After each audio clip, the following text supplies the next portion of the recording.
Okei, võtaks, jah. Loodan, et kõikidel oli hea, meeldiv, meelelahutuslik ja konkreetne ja mis iganes kohvipaus. Jätkame. Ma vahepeal ka mõtlesin või ennem juba, et miks mina siin täna modereerin, aga ma sain täna juba vastuse. Ma olen 3 lapse isa. Sellega on see ka mulle selge nüüd, miks. Nüüd jätkab Ott Pärn, Eesti Arengufondi juht. Nendel on üks suur projekt käimas, ta räägib meile tulemustest ja räägib ka, mida ta võiks teha Eestis nende tulemuste järgi selleks, et Eesti areneks positiivselt.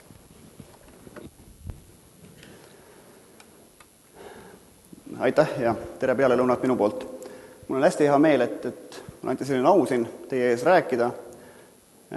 Erinevalt laste arvust ma ütleks, et ma olen Gloria Kellneri ja iluvõimlemistreeneri poeg. Et ema isaga olulised ja ma pean ennast väga lugu. Aga siin ma ei räägi niivõrd minu enda visiooni või mõtet tulevikust, vaid üks projekt, millega me oleme tegelenud, ehk siis Eesti kasvuvisiooni otsimine Eesti majandus 10 aasta pärast selle käekäigust ja mis siis sellest on välja koorunud. Sellest on olnud kaasatud üle 300 erineva inimese, mõtleja, noore ja vana. Ma ei tea, kuhu ma ise kuulun, ma olen 34, et kuskil seal vahepeal. Kriisi ajal pidi keskiga madalamale tulema, et äkki juba keskealine. Aga see pilt, mida te täna siin näete ees, see avaslaid, see on tegelikult nii-öelda illustratiivne pilt sellest, millisest Eestist unistatakse. Ükskõik millises grupis sa tööd teed ja küsid, et mis on see üks väärtus, üks omadussõna, mis iseloomustab edukat Eestit 10 aasta pärast. Ja sellelt tulevad 3 kategooriat joonistuvad välja. Esmalt see kõige dominantsem sõna, millele rõhutakse kõige enam, on see, et see Eesti on avatud. Avatud nii mõtlemises, äris, nii sisemiselt omavaheliseks koostööks kui ka siis välismaailmale. Ja 2 teist dimensiooni, mis välja joonistuvad, üks on selline võib-olla agressiivsem, et ta on innovatiivne, nutikas, vaba, julge, rahvusvaheline, tark, enesekindel, ta on magnet sellistele lahedatele teistele inimestele. Ja teisel pool sellised pehmed väärtused, mis räägivad siis sellisest tervest ühiskonnast, hooliv, mitmekesine, õnnelik, sõbralik, lastesõbralik, demokraatlik. Et tegelikult tahetakse sellist tasakaalukat ühiskonda. Ja aga samas mõlemale tahetakse tõsiselt panustada ja olda nõus sellega, et on selline Harju keskmine riik. Et need on need väärtused, mis esile tulevad. Nüüd, kui me vaatame, mida meie noored imetlevad, kui küsida, et millist ettevõtjat imetled, Richard Branson, number 1. Paljud neist on teda näinud, vähesedeks, aga selgelt järgnevad Indrek Neivelt, Rein Kilk, Warren Buffett, Steve Jobs.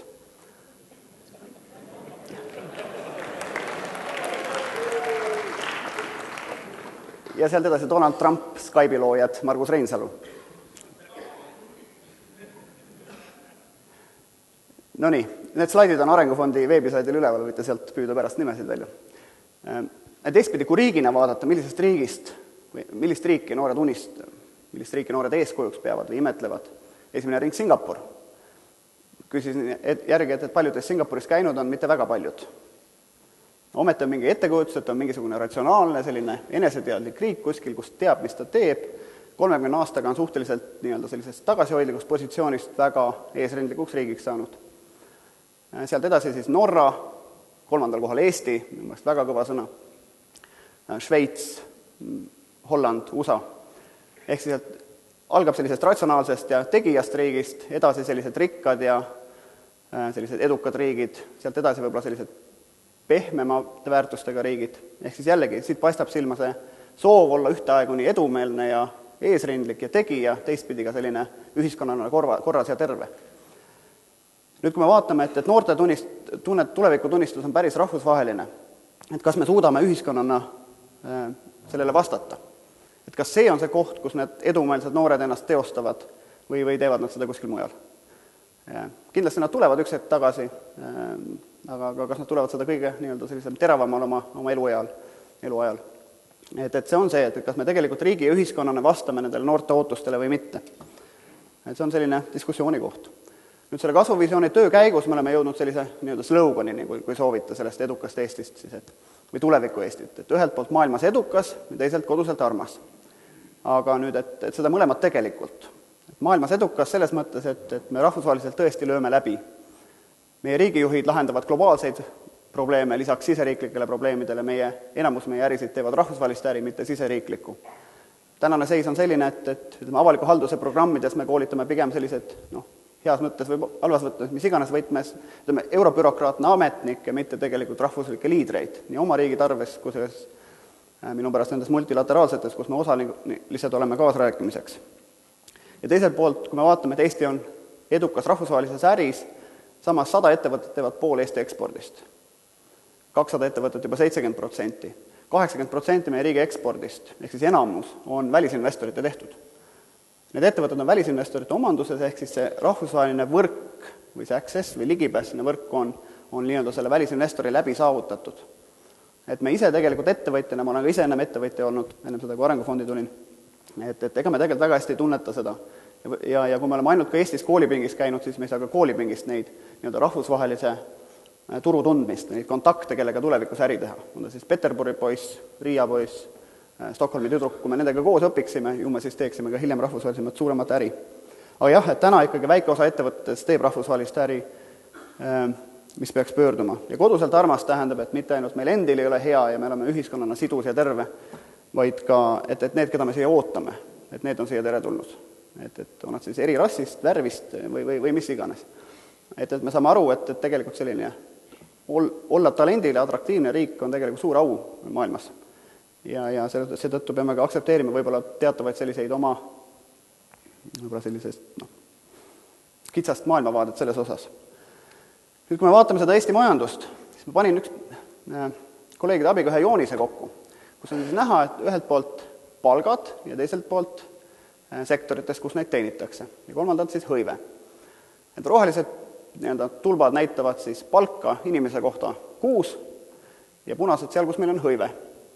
Ja nagu näha on, et sektorid nagu programmeerimine, finantsvahendus, juriidilised teenused, kindlustus, palgad kõrged, aga keskmiselt töötab 5000 inimest igas ühes. 5000 programmeerijat, samas me räägime suuresti Eesti IT-riigist, IT-loost, et välisinvesteeringud võiks IT-inimeste peale siia kohale tulla, meil tegelikult pole neid inimesi. Teistpidi 3/4 kaupade ekspordist ja 2/3 töötleva tööstuse hõivest on tegelikult nendes parempoolsetes sektorites, kus keskmine palk on seal 10 000 krooni ümber. Ja seal hulgas on ka masinate seadmete tootmine, puidumööbli tootmine, õmblustekstiili tootmine, toiduained. Ja need on valdkonnad, mis teevad enamus Eesti ekspordist, aga nagu sellest palgatasemest on näha, me teeme seal ikkagi ülilihtsat tööd. Ja sellised ettevõtted ega investeeringud sinna ettevõtetesse on väga head nii-öelda töökohtade loome mõttes, et tööpuudus oleks madal nii edasi. Aga kui me räägime nii-öelda sellise kõrgliiga riigiks enda mängimisest, siis see tähendab märksa keerukamaid töid, ka siis nendes valdkondades, aga ka nihet siis rohkem nende suuremat lisandväärtust lubavate teenuste suunas. Nüüd on see, et kas inimesed sealt paremalt on võimalik ümber tõsta inimesed, kes vasakult ei ole, et need on väga erinevad teadmised. Ehk siis see suur disproportsioon meie inimressursis selleks, et oma majandust tõsiselt rahvusvaheliseks teha, on minu meelest Eestis üldse üks suurim väljakutse.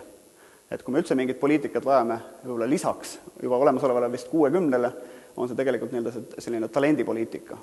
Kui me tahame mingit valdkonda areneda, kust kohast need inimesed tulevad. Ja kuidas me ise oma inimressursiga, mis meil täna on, ümber käime ja milline on see, mida me juurde koolitame. Majandusajaga kaasajastamiseks 4 laia teed. Üks on see majandust riiki importida, need samad välisinvesteeringute teema. Et riigid, kes sellega on teadlikult tegelenud, näiteks Iirimaa, Singapur, on tehtud väga teadlikult ja samal ajal on kogu aeg seda rahvuslikku tagapõhja seal nii inimeste mõttes kui ka siis hariduse, teaduse poolest järgi aidatud selleks, et 2 omadega kokku kasvasksid. Mitte siis, et kui Inaelis ära kaob, välisinvesteering riigist ära läheb. Ehk siis sihtteadlik tegevus välisinvesteeringute riiki toomisel, teistpidi nullist oma enda startup-ettevõtete ehitamine. Et nullist ehitamine tähendab ettevõtlikkus, tähendab seda, et Siim Rai on väga hästi öelnud, et lasteaia lõpus pidid kõik Eesti lapsed olema ettevõtlikud. Aga kui sama asja mõõta 6. klassi lõpus, siis ettevõtlikkus on kadunud. Ehk siis me näeme, kui oluline roll on pedagoogidel selles, kui ettevõtlik see tuleviku noor on, kes siis keskkooli kunagi lõpetab ja tööturule tuleb. Et ma arvan, et see poiste igavus koolis ja hilisem kesine haridustasem võib-olla ka paljuski tingitud sellest, et see, kuidas õpetatakse neid aineid, ei ole väga interaktiivne, huvitav, eluline. Hinnatakse fakte, mitte seda, et kas sa suudad mingit probleemi lahendada. Et pedagoogi rolli selle tuleviku eestlase või Eesti maalase kasvatamisel ma kindlasti ei alahindaks. Ja 12 teed on olemasolevate ettevõtete nihutamine väärtusahelas, ehk siis see tootmise funktsioon on kõige vähem nagu kasumlik, liigud sa siis sinna test-tootmisse, disaini, arendustegevusse või teistpidi jaemüüki ja oma brändi, et see on olemasolevate ettevõtete valik. Ja või siis ka nende lihtsamat tööd tegevate ettevõtete ümber selliste klastrite tekitamine keerukamatel aladel, liikumine põlevkivi kaevandamisest põlevkivi õlisse ja keemiasse, metsa ülestöötamise kõrvale metsamasina klaster. Ja need on erinevad viisid, aga kui tahta riiki tõesti kiiresti nihutada, tähendab süsteemselt nende kõigiga tegelemist ja seal juures vaatamist, siis et milline on see pealetulev inimressurss. Ja kui meil endal seda pole, et kas me oleme valmis seda juurde tooma, ja me peame teadma, et kui sa tahad täiesti uut asja nullist ehitada, siis Singapuri biofarma klastris algul toodi 10 inimesest 8 sisse, just sellest tuumikust, kes seda üles ehitas. Et kõik need 4 tahavad teadlikku lähenemist. Nüüd siis, et kui meie suur ülesanne on rohkem ambitsioonikaid, kiirelt kasvavaid ettevõtteid, siis minu meelest on selleks 3 laia võib-olla eeldust. Üks asi on see, et see inforuum, milles me elame, on rahvusvaheline. Et lehed, mida me loeme, ei kirjuta mitte kohalikest sensatsioonidest, vaid seal on oluline osa sellel komponendile, mis ümber toimub. Loed sa mingit päevalehte või ärilehte Hongkongis, Singapuris või mõnes teises väikses riigis, pool selle contentist on tegelikult räägib sellest, mis ümberringi toimub. Ja see ei ole see, millest võib-olla selline reklaamiandja või lugeja on valmis kohe maksma. Aga ajakirjandus ometi peab pakkuma seda, mida inimene vajab ja lugeja vajab, mitte see, mida ta kohe tahab. Ehk siis, et see inforuumi laiendamine rahvusvaheliseks on esimene eeldus selleks. Teine on haridus ja mitte meie omavaheline hariduskonkurents, vaid kui me vaatame 80 kilomeetrit Soome, liideti 3 ülikooli, tehti interdistsiplinaarne Aalto ülikool, pandi disainiakadeemia, tehnoloogiaülikool ja äriülikool kokku. Mida me sinna vastu paneme? Kui me tahame rääkida, et me tahame samale oksale saada oma riigi ja heaolu ja äri tasemega, et siis me peame ka hariduses suutma samas kaliibris kaasa mängida. Ehk siis meie konkurents ei ole Eesti ülikoolid omavahel, vaid konkurents on kuskil mujal. Ja 3. dimensioon on riik kui strateegiline algataja. Et selliste suurte muutuste vedamisel on riigil märkimisväärne roll, tõsi küll eelduste loomisel, mitte ise äri tegemisel. Aga piltlikult, et kui Hansapank kunagi tõi 1 IT-professori Tartusse, siis riik saab tuua 10 või 20, luua 1 tasemel IT-kooli, mille äriplaani tegemisega me ka Arengufondis oleme toimetanud. Aga riik saab teha midagi suurelt. Ja mina loen ka seda hea keskkonna pakkumiseks, kui tõesti koolid koolitavad paremat talente äri tegemiseks. Jah, riik kui eestvedaja, samas kollektiivne tahe panustada, et kas me oleme valmis tegelikult tegema valikuid, ressursse mobiliseerima. Ja tuleviku tundlikkus, et me saame aru, kes on meie konkurendid mingis vallas ja me oleme pidevalt kiired ja väledad. Valdkondade ülesus, kas eri valdkonnad teevad omavahel koostööd või mitte. Ükski probleem ei ole ministeeriumi keskne. Nad on tihtipeale nende ülesed, on ta siis välismajanduspoliitikast rääkides, tööpuudusest rääkides. Ja meil tihtipeale kukuvad asjad nende vahele. Et me peame õppima ka valdkondade üleselt asju juhtima. Rohkem tulemustele keskenduv kui kulutamisele. Tagareas istub ära Vooglaid, kes ütleb, et kulutamine on koolipoolise hinne 1, ärakulutamine on 2. 4 ja 5 on siis see uus realiteet, mis on selle kulutamise või investeerimise tulemusena saavutatud. Et rohkem sellele tulemusele keskendumine. Ja kahtlemata parimatega mehitatud ja oma riiki või seda lugu maailmas müüv. Et kui me midagi teeme, meil midagi hästi on, siis seda lugu tuleb maailmas müüa. Seesama Aalto ülikool, Harvard Business Review kirjutas tast ennem, kui see kool üldse lahti tehti. Et soomlastel on mingisugune selline uue aja ülikool.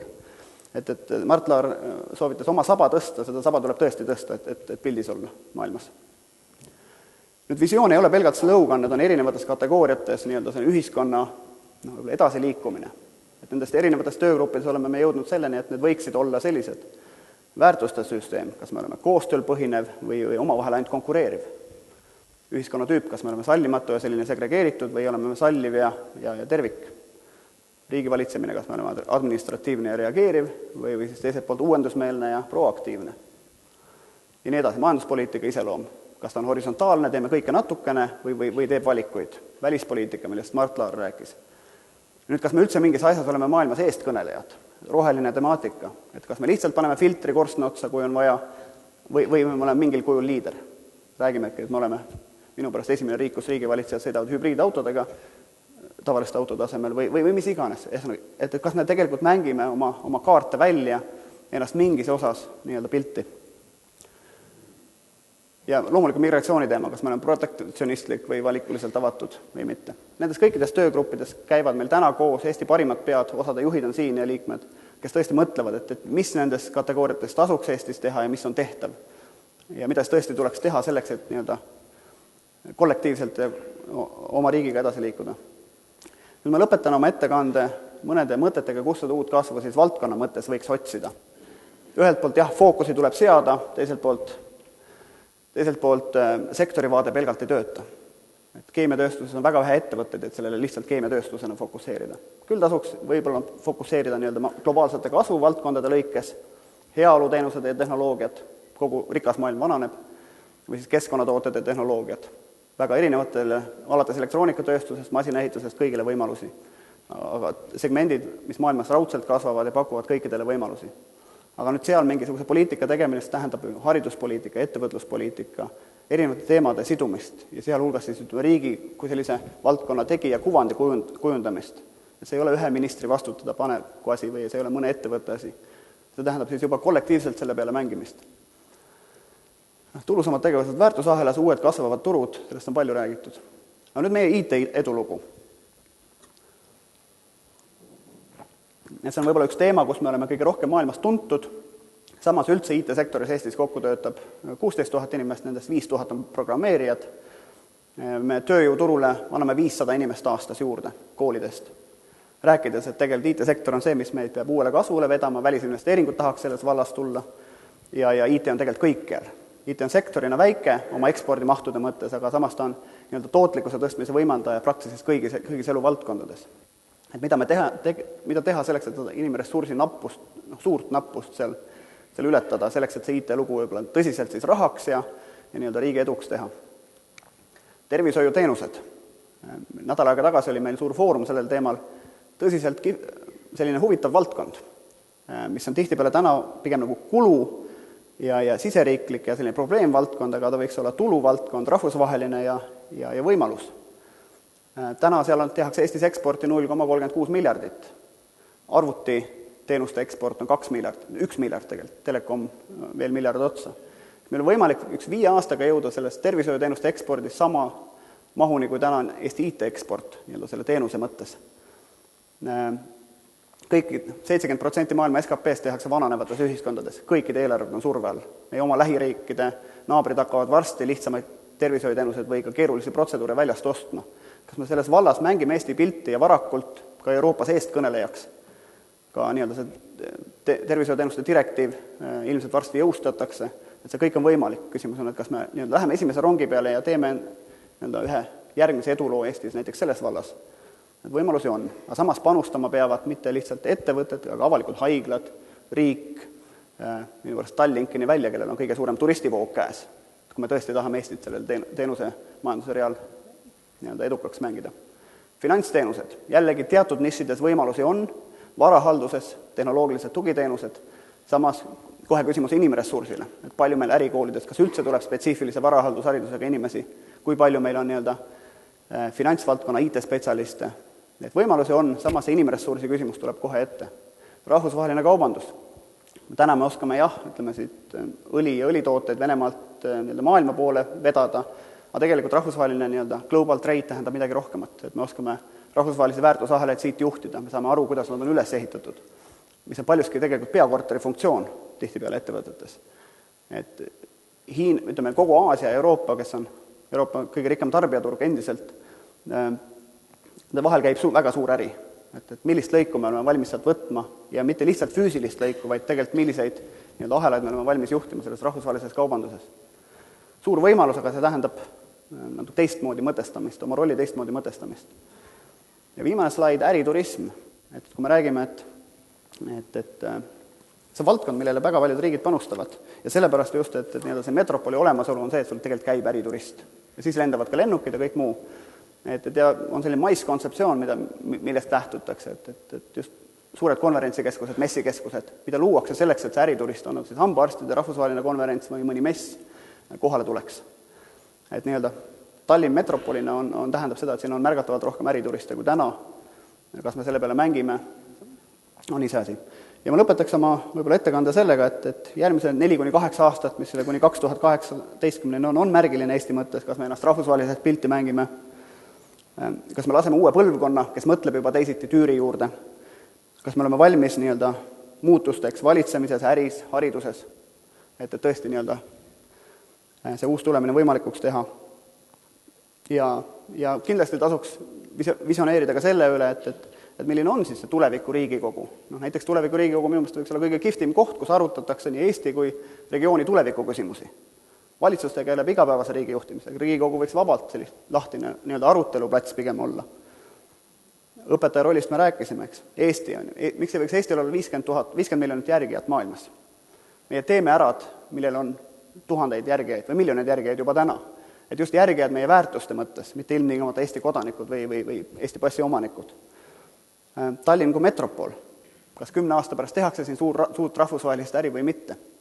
Et püüaks nagu mõtestada ja mõelda, et milline ideaalis nii-öelda see Eesti siis oma erinevate institutsioonide ja riigi ja linnadega oleks. Et ma arvan, seda võiks, tulevikku ei saa ennustada, aga me võiks vähemasti püüda seda mõtestada. Ja siis, kui me ütleme, et seesama Tallinn on metropol, mida see tegelikult tähendab? Et võib-olla see tähendab, et meil on 50 000 soomlast seal, võib-olla.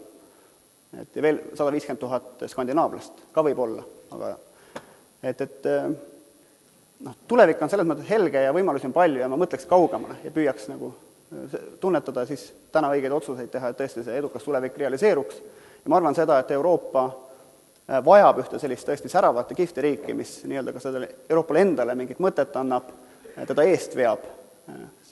Ega see Euroopa ise vaatab, et kuhu minna selles muutuvas maailmas, kui tema konkurentsivõime nõrgeneb, samas heaolutase on tegelikult täna ikkagi väga kõrge rahvusliku või indiviidi rikkuse mõttes. Et mina usun küll sellesse, et Eestist võiks saada Euroopa järgmine tähtriik ja Iirimaa, kes teist viimane oli, on suhteliselt kehvas seisus täna, et ruumi on. Ja väikses riigis on paljud keerukad asjad lihtsamalt teha kui mõnes hästi suures riigis. Et jõudu tööle ja head kaasamõtlemist. Aitäh!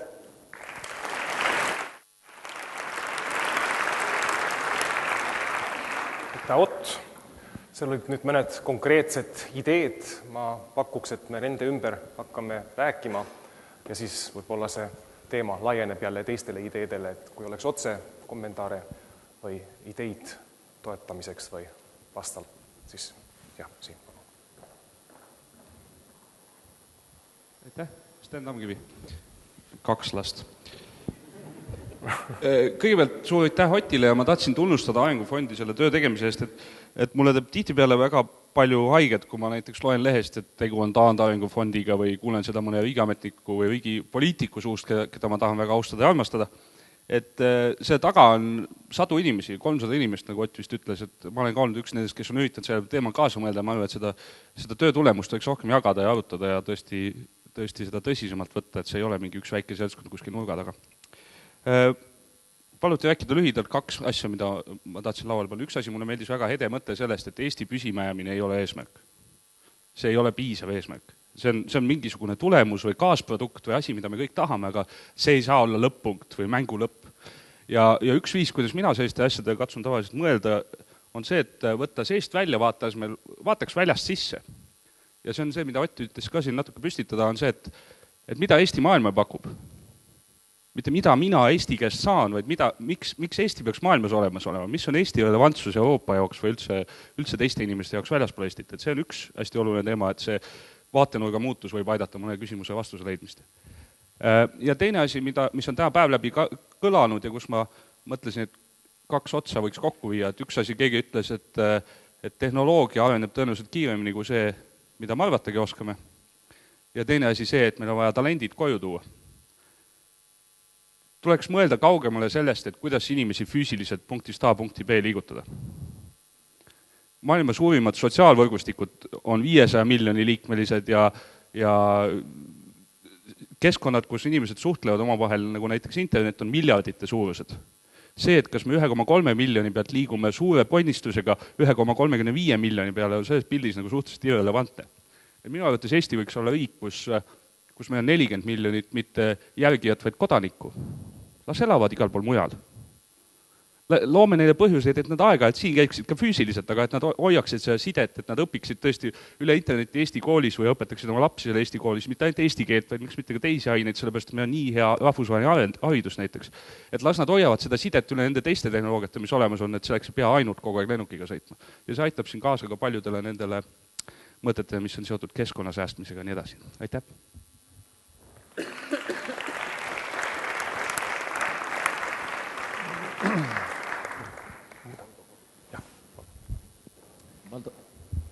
Valdo Kalm, 2 last, insener. Ma tahaks tõesti samamoodi tunnustada Arengufondi tööd, sest et me täna ju otsime visiooni komponente. Ja sellest Ott Pärna ettekandest tulid ju mitmed need komponendid välja. Ja Mart Laari ettekandest tulid need komponendid välja. Aga ma tahaks ühe komponendi veel lisada. Ja see jooksis meil siin juba mitmelt poolt läbi. Ma võib-olla ei oska seda nii hästi sõnastada, kuna siin on vaja sotsioloogide abi, aga see on koostöö ja avatus. Me äris õpime seda koostööd, sest me tunnetame üksi, me ei oska ja hakkama ei saa. Maailm on niivõrd kompleksne. Aga kui me vaatame noori, siis üks Soome, ma usun, et see oli Esa Saarinen, Soome moodne filosoof on öelnud ja küsin, et mis on lapsele kõige tähtsam? Kui vanemad teda üksteist armastavad.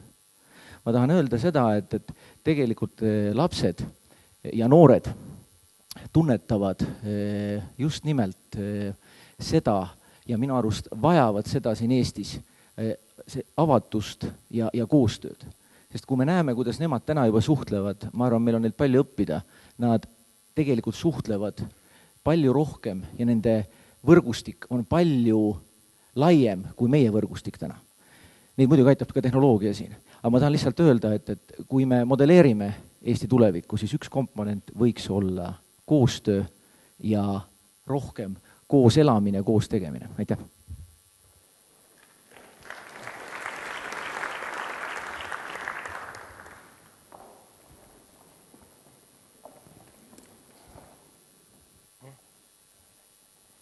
Priit Karjus veel kord. Sooviks ajast rääkida, et see sobib väga hästi Ott Pärna poolt toodud esitusega ka kokku, et kui me mõtleme, vaatame ettevõtjaid, enamus või ütleme siin 2 päeva nagu ettevõtjate keskne ikkagi, juhtide keskne, ettevõtete keskne, et küsida, et mis määratleb ettevõtte elukaare ehk selle ajapikkuse, et me näeme, et see on põhitegevuses seotud varad, eks ju, et mida rohkem me peame investeerima, seda pikemat perioodi me peame vaatama. Ja minu küsimus on see, et kui me räägime Eesti kasvuvisioon 2018 ja räägime Eesti visioonist 2018, et kas 8 aastat on üldse piisav, et rääkida nagu Eesti riigi strateegiast, Eesti riigi tulevikust, et see tekitab hästi suure küsimuse. Aitäh!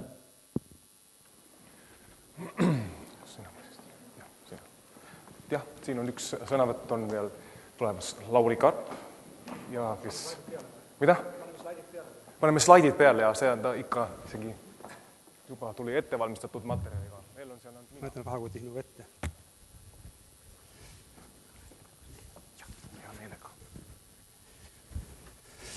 Austatud härra president, austatud Eesti kodanikud, austatud Saksa riigi kodanikud, austatud Ameerika Ühendriigi kodanikud, ma pean alguses loomulikult tegema hingestriptiisi 2 lapse isa, 1 muna kaksik ja räägiks natukene ettevõtja vaatevinklist, kuidas näeks välja üks tüüpiline Eesti edukas ettevõtte aastal 2020.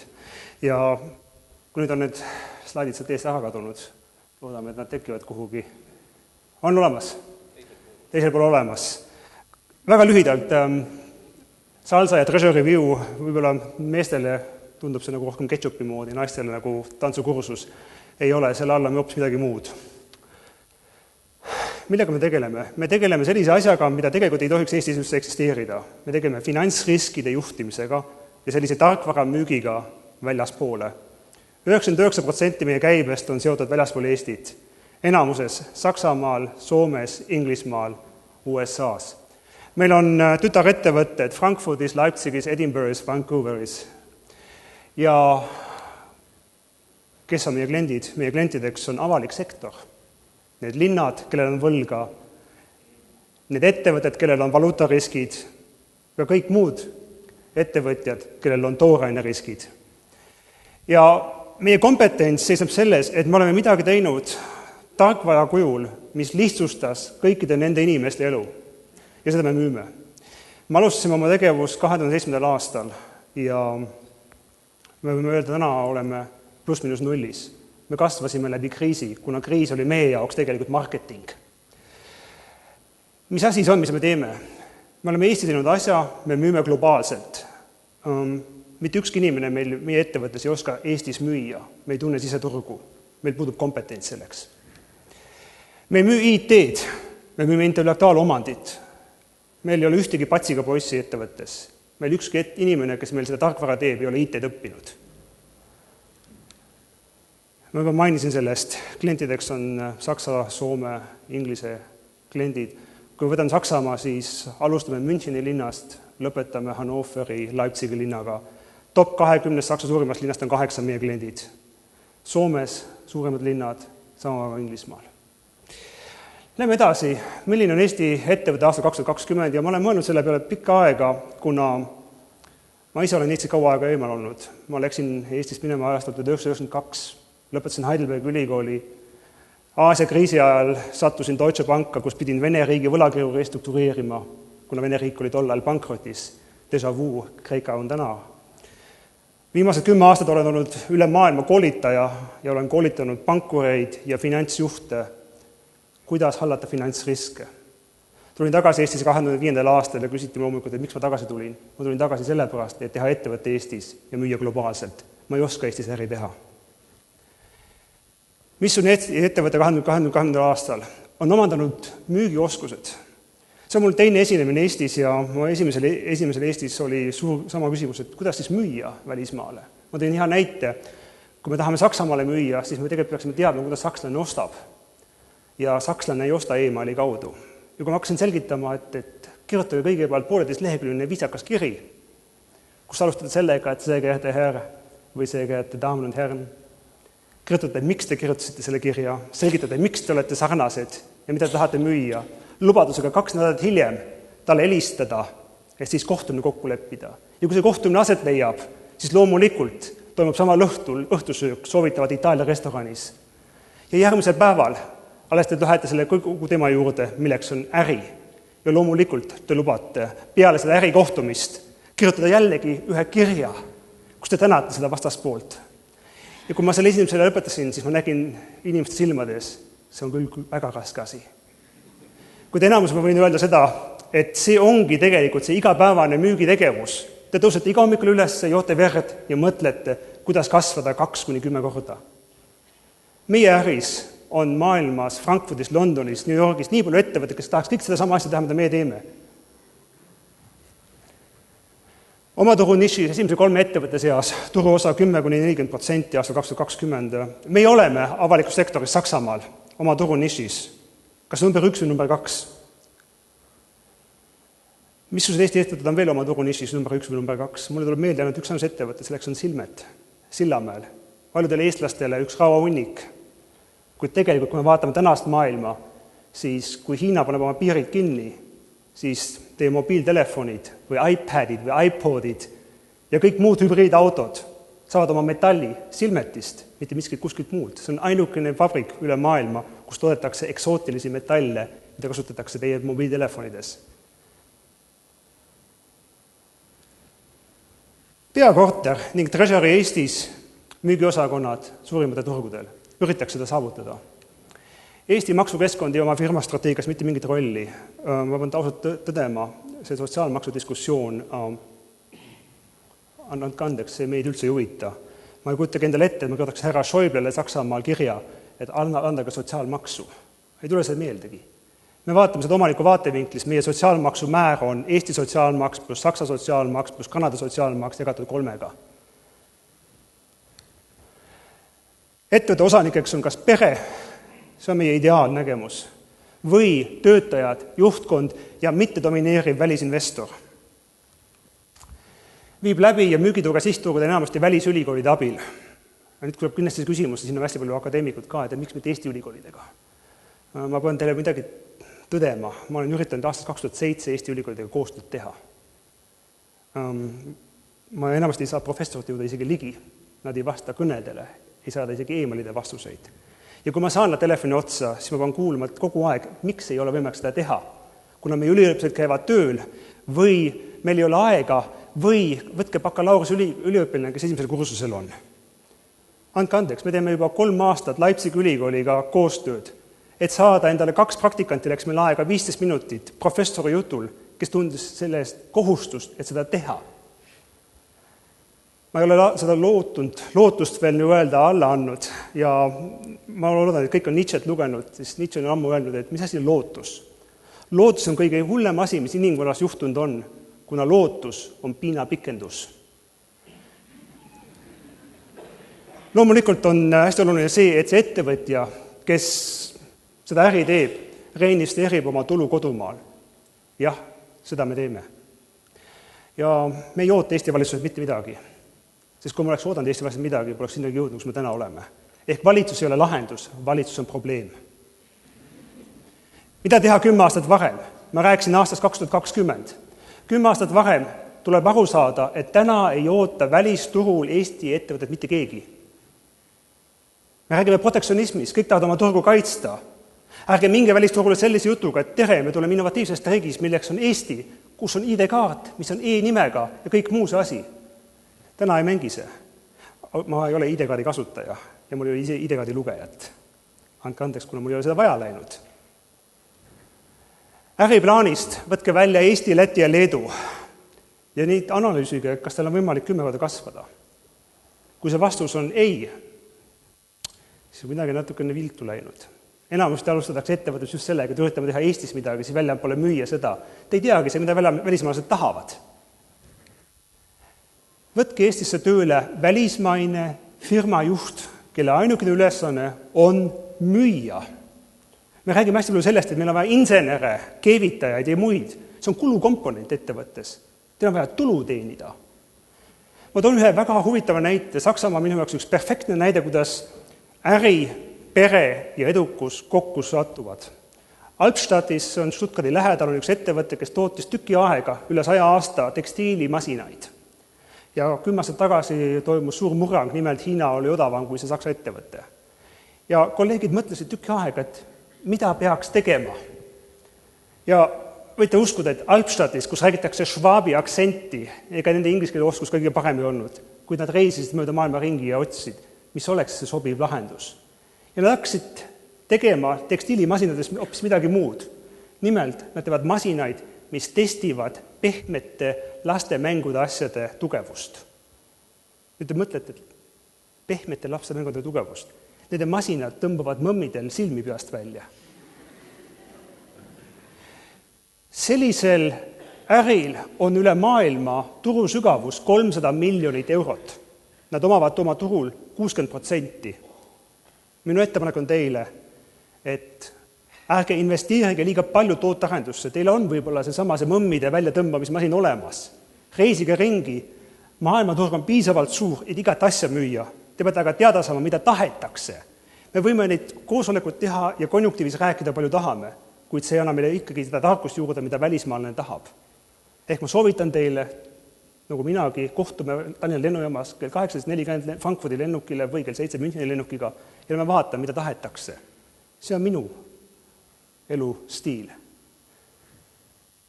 Tee koostööd Sihtturu ülikooliga. Ka see on üks suur ettepanek, sest et tegelikult, kui sa tahate müüa, teid keegi ei tunne. Ja Sihtturu ülikoolil on kõige parem võrgustik just sellest samas ärikeskkonda, kuhu te tahate müüa. Kui me läksime Soome, see oli meie esimene tee tegelikult Hankeni ülikoolis Helsingis. Me tegime Soome siiamaani suurima küsitluse teemal, kuidas haldavad Soome ettevõtted finantsriske. Ja selle najal läksime Soome turule. Ja kui teil on koostööpartner Soome ülikool, siis teil ei teki takistusi ka müügis. Nii et võib-olla teeks seda moodupis. Mis toetaks Eesti ettevõtjad? Ühiskondlikud väärtused. Tihti, kui ma Eestis käin, siis tundub niimoodi, et me ei julge ettevõtjaks hakata, kuna ma võin ebaõnnestuda. Ei, kõik ettevõtted ei ole pätid. Ja tegelikult paljud omanikud magavad palju paremini, kui nende juhatajaks või nende juhiks on keegi, kes on juba 3. ettevõtet tegemas. Kogemust on tähtis. Ja muidugi unustatakse Eestis üks asi ära. Nimelt, et mida rohkem on meil edukad ettevõtjaid, seda rohkem on meil töökohti, seda rikkam riik. Ja ma arvan, et see on võib-olla üks tähtsamaid punkte üldse. hästi populaarne asi täna hommikul juba, või täna hommikul, andke andeks, et nii palju aega mööda läinud, et täna keskpäeval oli see, et välisinvestor Eestisse, inglased ütleks, et so 90s. See on üks suhteliselt lihtne meetod, kus kingitakse tööjõud ja infrastruktuur tasuta välisinvestorile, et saaks võimalikult odavaid töökohti. Kanada, Šotimaa seda ammu ära näinud. Nad ei soovi seda. Ütled, et kui te toote välisinvestori Eestisse, siis tuleb eksporditulu vähemalt siia jääda või intellektuaalomand, mis tulevikus selle eksporditulu siia Eesti riiki tuleb. Muidu on tõesti niimoodi, et võib-olla teie lapsed sünnivad siia riiki ja nende elutee Eestis on ette määratud, kuna 8 töökohta 10 on kas avalikus sektoris või välissuurkorporatsioonis, kus nad on telefoniseltsi eest vastutavad. Eesti vajab tegelikult Eesti ettevõtjad, kes maksavad Eestis dividende ja kui dividende makstakse, tekivad ka töötuhad. Sedasi mõtlevad Saksa ettevõtjad.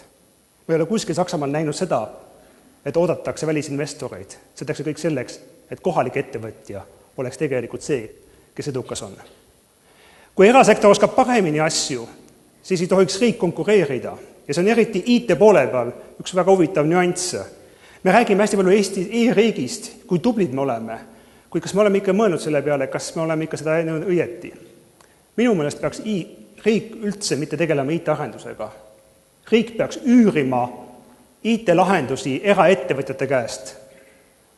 Ma tõin siia Müncheni linna, ma pean selles suhtes nagu Saksa riigile tänulik olema, kuna Saksa riik on sellest aru saanud.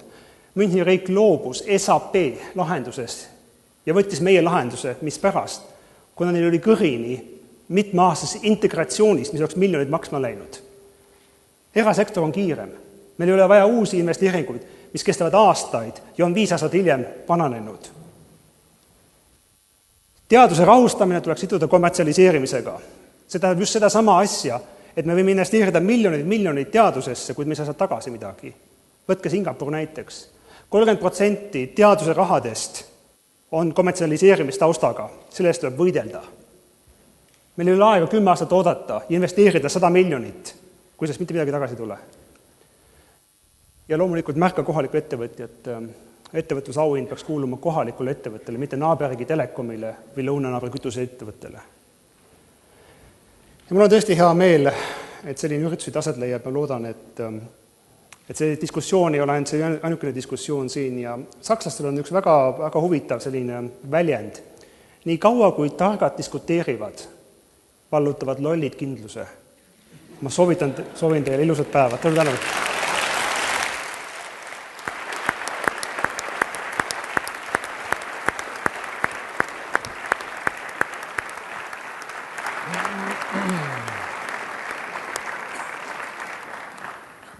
Kas keegi veel julgeb sõna võtta? Margit.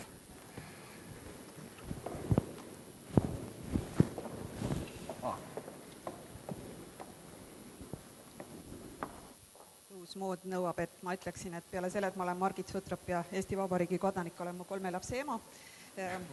Räägime nüüd tuleviku Eestist ja minu meelest jätkaksin sealt, et on tõesti ilus mõte see, et püsima jäämine üksi ei ole piisav, et vaja on, et Eesti oleks koht, kus tahetakse elada ja ma arvan, siin vaheajal küsis ajakirjandus seda, et kas sellel üritusel on ka mingit vilja, et kas me ei tegele ainult kogu aeg mingite arvamuste avaldamisega ja ei ole mingeid ettepanekuid, kuhu siis liikuda ja mida teha. Et minu meelest üks selle ürituse kasu on kindlasti see, et kui me suudame küsimuse, mida me tahame lahendada, õigesti püstitada. Et siis me oleme tegelikult päris kaugele jõudnud. Ma arvan loota, et me siin nende 100 peadega täna lepime kokku lahendustes on kindlasti natuke naiivse võitu ja seda ei olekski vaja teha, aga tõepoolest, missugune on see põhiküsimus, võiks tõepoolest olla iseenesest oluline. Filosoofina me ütlemegi, et kõige tähtsam on õppida õigesti küsimust püstitama, siis me leiame ka vastuse.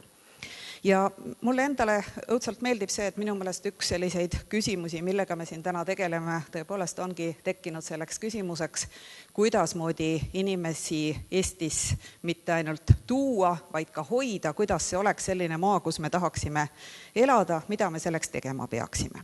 Ja kui ma võiksin oma paar mõtet selle kohta öelda, minu meelest üks selliseid põhjusi, miks pärast me võiksime tahta Eestis elada, on see, et see on väike, muutuv, arenev keskkond, mille heaks me ise saame midagi teha. Ja see võiks olla üks põhjusi, miks pärast ka inimesed, need, kes on välja läinud õppima, töötama, võiksid siia tahta tagasi tulla, et see peaks olema koht, kus nende eneseteostusest midagi, kus see eneseteostus on võimalik ja kus neist midagi sõltub. Ma olen ise elanud 10 aastat välismaal, olen selles mõttes oma lapsed, vanemad lapsed siia tagasi toonud ja kui ma neile ütlen, miks me tagasi tulime, siis ma ütlen sellepärast, et üks filosoofia doktor Saksamaal ei muuda mitte midagi, aga Eestis muudab see väga palju, sest neid on üksikuid. Ja ma arvan, et niimoodi on väga paljude aladega. Et me otsime neid kompetentse, mida väike Eesti vajab ja me peame neile andma vastava võimaluse seda kompetentsi teostada. Ma arvan, kõik vanemad, kes on saatnud praegu oma lapsi välismaale õppima, tahaksid, et nad tuleksid tagasi. Loosung võiks olla mitte, et minge välja või jääge Eestisse, vaid loosung võiks olla minge ja tulge tagasi. Tooge oma teadmised, oskused siia ja mitte ainult ajudena, vaid ka käsitöölistena. Tooge need asjad, mida te oskate teha, missugused ettevõtluse ideed teil on, tooge need siia ja pange need siin nii-öelda teostuma. Nüüd küsimus on selles, et mis võib olla selle raskus, tähendab, see on hea loosungina, aga küsimus on, miks see asi ei pruugi teostuda. Esimene põhjus võib olla see, et nagu härra president ütles oma üleskutses, me ootame inimesi tagasi, aga võib-olla me neid nii väga ei tahagi. Mõelgem natuke selle probleemi peale. Mina arvan, et on palju öelda, et meie ei taha. Ma arvan, et väga suur hulk inimesi tegelikult tahab. Aga tõepoolest, meie keskkonnas on selliseid nii-öelda, nagu vanasti öeldi, ilminguid või tendentse, mis töötavad nendele, kes on head inimesed, nende tagasitulekule vastu. See tagasitulek ei ole kerge, tean ma ka omast käest öelda, on kindlasti inimesi, kes on sinu vaenlased või kes hea meelega ei näe, et sa tagasi tuled. Ja küsime, miks nad ei näe seda. Sellepärast, et kui inimene ise on vilets või nõrk ja ta on kõrgel ametikohal, siis ta kindlasti ei taha, et tuleb kõrvale see, kes on hea või temast veelgi parem. See tähendab, üks põhjus on kindlasti see, et kardavad need, kes ise on nõrgad. Selle vastu põhjus on see või nii-öelda võimalus on see, inimesi tuleb panna nii-öelda valida ametitesse ainult nende headuse järgi. Minu meelest akadeemik Endel Lippmaa ütles kunagi väga ilusasti, ainult ekstsellentsus kasvatab ekstsellentsust. 0 kasvatab 0 lihtsate matemaatikaseaduste järgi. Ei ole võimalik, et me saame nii-öelda häid inimesi siia, kui need, kes otsustavad seda, kas keegi tuleb või keda võetakse vastu, ise on viletsad. Selleks peavad olema meil otsustajate hulgas piisavalt head inimesed. Need, kes tahavad enda kõrvale teisi häid inimesi või on isegi nii julged, et ütlevad, mida asja nad ei tea või ei oska, me vajame neid kompetentse, mida meil sinna juurde vaja on. Nüüd teine asi on see, et ma arvan, et tõepoolest me peaksime küsima oma väärtushinnangute kohta. Kui palju, mul oli hea meel, et siin arutati seda, kui palju me üksteisega koostööd teeme. Kui sallivad me oleme uute ideede suhtes. Kui hea meelega me vaatame meie enda, mõelgem kas või oma väikese kollektiivi peale, kui keegi tuleb välja mingi uue loova ideega, natuke teistsuguse ideega ja me ütleme, oi kui põnev idee, hakkame seda arutama. Kas ei ole nii, et enamasti öeldakse, seda ei saa teha, või see on täielik jama või paremal juhul mõeldakse, see ei ole minu idee, sellepärast ma ei teosta seda. See tähendab tegelikult ka niisugust valmisolekut üleüldse toetada natuke, mõelda ja kuulata ära teise idee lõpuni ja ma arvan, et see ei ole palju öelda, et seda on igas sfääris, nii poliitikas, ettevõtluses, hariduses, kus iganes. Me tegelikult ei ole nii-öelda väga valmis seda tegema. Kui me neid eneseteostuse võimalusi inimestele ei paku, siis nad siia tulla ei taha, sest siis nad võitlevad ainult raskustega.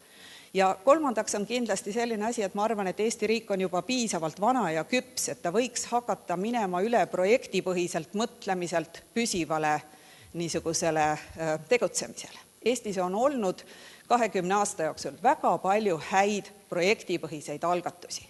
Paraku on Eesti ehitatud üles niimoodi, avalik sektor, aga ma kardan, et ka kolmas sektor ja ka erasektor on ehitatud üles niimoodi, et me elame ühest projektist teiseni.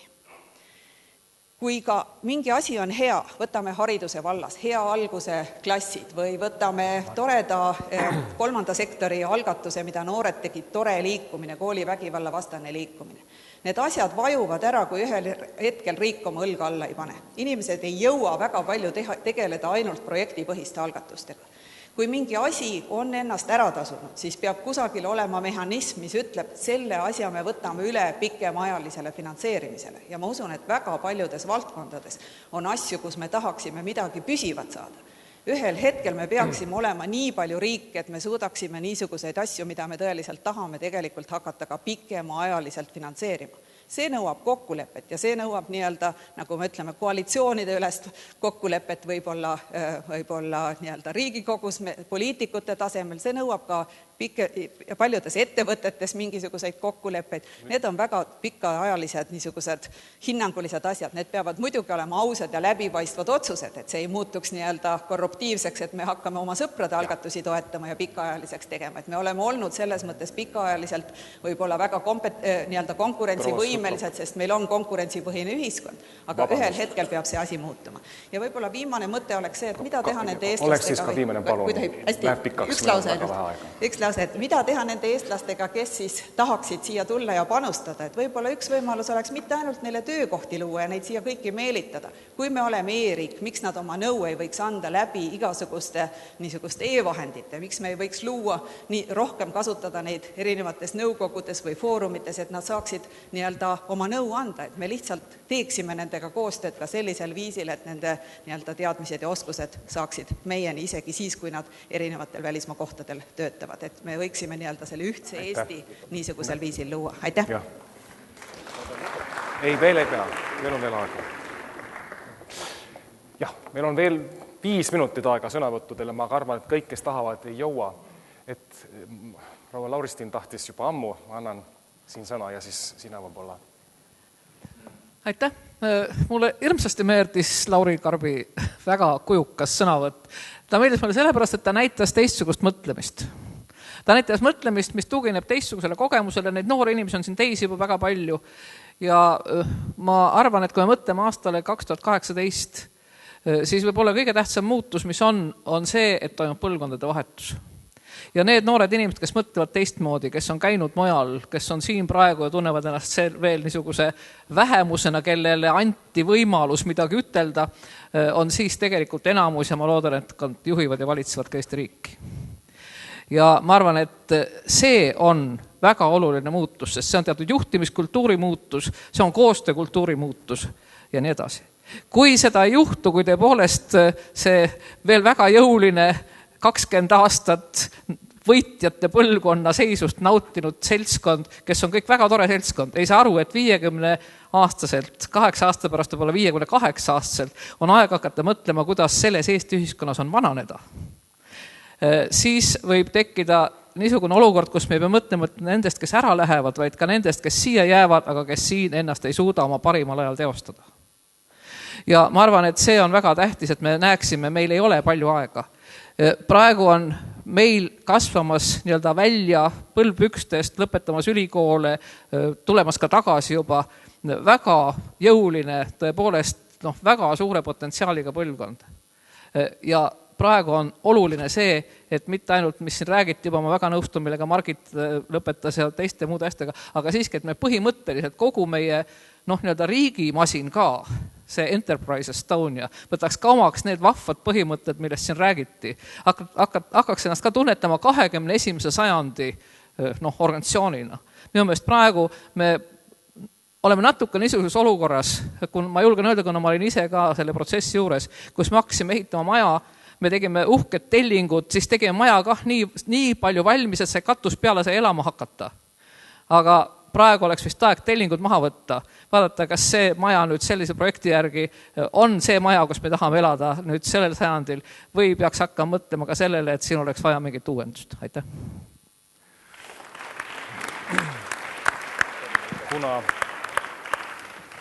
Kuna siin on veel kirjas ka Priit Põldoja ja sa tõstsid kätt ka, ma arvan, siis on see sellest kärajates sinu sõnavõtt viimane, enne kui president võtab kokku.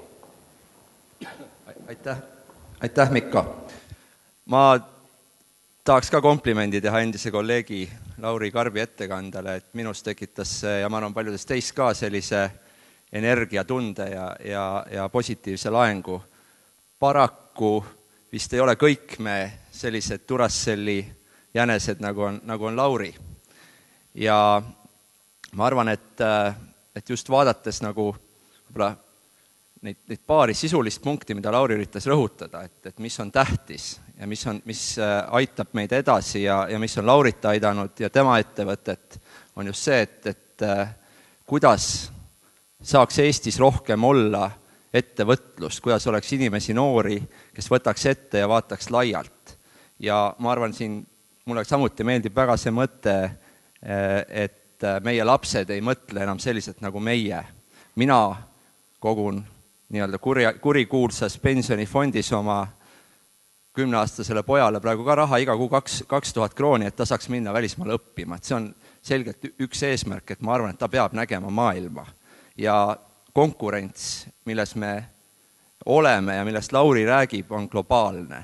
Me oleme rahvusvahelises seltskonnas ja ma arvan, et ma tooksin ühe mõtte siia juurde, ma olen 2 käega olen poolt, et püsima jäämine ei saa olla meie eesmärk. Aga olles olnud ka seotud selle kasvuvisiooni 2018-ga, on ka teine teadmine, mis on tulnud paljude mõtlejate seest ja ettevõtjate seest, et ei saa olla ka piisav, et me loome ainult keskkonda, et riik eksisteeriks selleks, et luua ainult keskkonda. Samamoodi nagu Lauri ja nende ettevõte on väike, peab rinda pistma suurte New Yorgi, Londoni, Frankfurdi firmadega, et olla edukas, ta peab olema kiire, ta peab tegema valikuid, ta peab tegema panuseid. Samamoodi on Eesti riik väike, ei piisa ainult sellest, et luua keskkonda, me peame tegema valikuid, me peame tegema panuseid. Aitäh!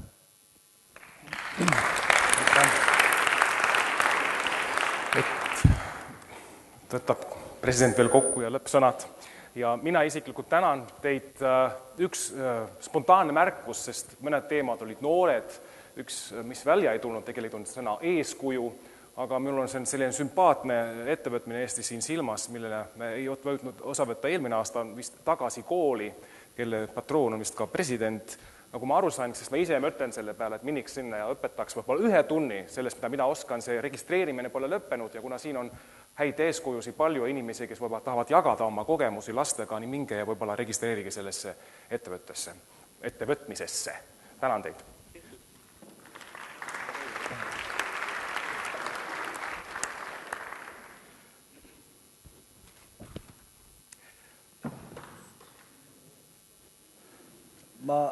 Aitäh, vabandust. Ma ei võta kokku, kuna siin oli nii palju erinevaid seisukohti, et neid kokkuvõtte, kui oli mingi läbiv teema siin, on siis see ainult taandub sellele, et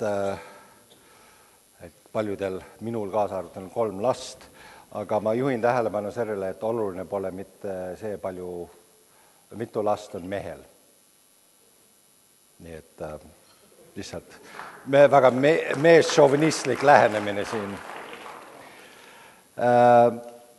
Aga proovides natuke paar teemat, esiteks ma proovin natuke nii metatasemel rääkida, tegelikult mul on väga hea meel, et me saime jälle tulla kokku ja rääkida, nii nagu sellel üritusel kui ka teistel üritustel mingil määral see tundub nagu oleks Eesti rahva või mingi osa Eesti rahva selline kollektiivne psühhoteraapia välja öelda, mida me tegelikult arvame asjast ja see on väga kasulik, ma arvan, et me kuuleme neid asju ja kuigi meil on ajalehe veerud ka avatud arvamaks, mida me arvame, et siin vähemalt istudes koos me suudame selle teha solvamata teisi inimesi, et millegipärast ajalehtede veergudel ei saa keegi ütelda midagi ilma, et ta ütleks kellegi teise kohta pahasti, aga siin, kui sa näed inimest näost näkku, siis see kuidagi kukub väga viisakalt välja. Üks asi, mis mul kindlasti jäi meelde, ja see on tegelikult vana mõte, mis mul on olnud, aga mul oli nii hea meel, et hoopis teises valdkonnas tõi Lauri Karp selle välja, on see, et mida me tegelikult teame, kas me oleme uurinud midagi. Me arvame kogu aeg, et mida me peame tegema selleks, et inimesed tuleksid välismaalt siia elama, et tuleksid tagasi või üldse koliksid siia. Aga keda me oleme küsitlenud? Palju inimesi siin on tulnud välismaalt või on tulemas või kas on eestlased, kes on õppinud välismaalt pikemat aega või on tulnud või on elanud välismaal ja siis on tulnud tagasi või üldse kolinud Eestisse? No päris palju. Ja miks te olete seda teinud?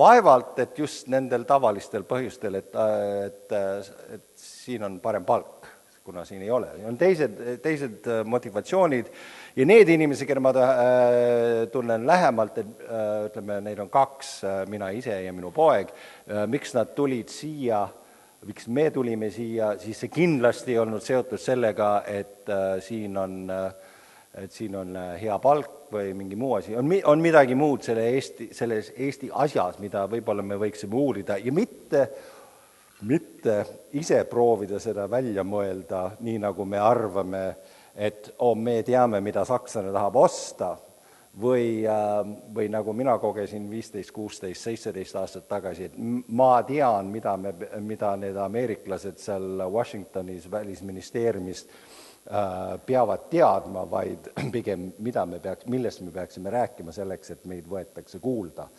Et võib-olla sama asi kehtib ka kas või selles küsimuses, et inimesed, kes me tahame, et nad tulevad tagasi, me räägiks nende inimestega, mida nemad tahavad, mitte et arvata, mida nad tahavad.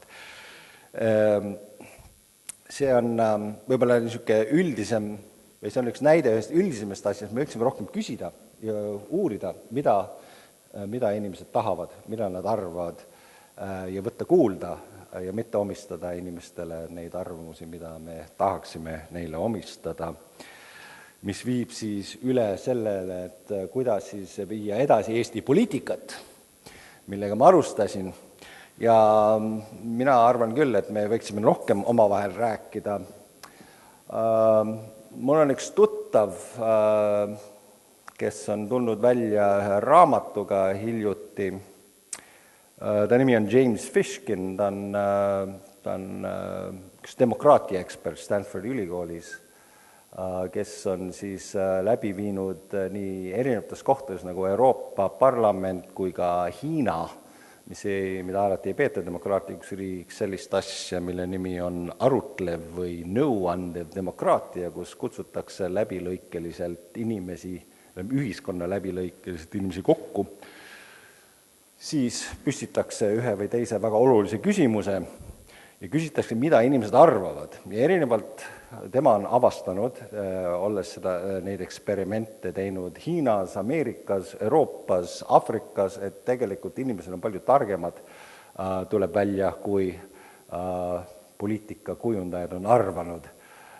Et tegelikult nad suudavad väga keerulisi probleeme päris hästi omavahel arutleda ja need, kui tekib kui selle arutluse lõpul tekib mingi üldine arusaam, siis tegelikult see on päris hästi välja töötatud väga peenete argumentidega ja inimesed, kes on saanud omavahel vaielda nii, saavad jõuda järeldustele, mida poliitikud saavad siis päris demokraatias selle legitiimse demokraatliku protsessi kaudu võtta väga tõsiselt arvesse, et langetada otsuseid. Et ma usun, et arutelud tähtsatel teemadel, vaatamata meie eestilikule hoiakule, et see on kõik mingi loba, mida nad ajavad seal, tegelikult on väga kasulikud. Me peaksime rohkem rääkima, meil peaks olema rohkem võimalusi rääkida tõsiselt asjadest ja rääkida mitte ainult trafaretsete loosungitega, vaid hoopis uute vaatevinkleid esitades, nagu me kuulsime kas või äri osas täna, mis kindlasti oli uus lähenemine paljudele ärimeestele siin, rääkimata meie sugustele, kes me ei tea midagi ärist. Ma tahaksin tänada kõiki esinejaid siin, ma tahaksin tänada küsijaid ka, ma tahaksin tänada neid inimesi, kes on siis seda rasket tööd teinud ja siin aidanud meid kaasa siin, et me kõik saaksime sõna võtta. Kindlasti tahaksin ma tänada Pärnu konverentsi ja Arengufondi ja eeskätt ma tahaksin tänada teid kõiki, kes te siia tulite ja mõtlesite kaasa. Ma usun, et Eesti üks tugevus on, et me saame mõelda kaasa. See on üks nendest väikeriikide, väikese rahvuse eeliseid ja mis teeb Eestit põnevaks ja kohaks, kuhu inimesed tahavad tulla tagasi. Et sa ei ole siin anonüümne, et sa võid tulla ja rääkida, arutada ja võib-olla isegi mõjutada midagi. Aitäh!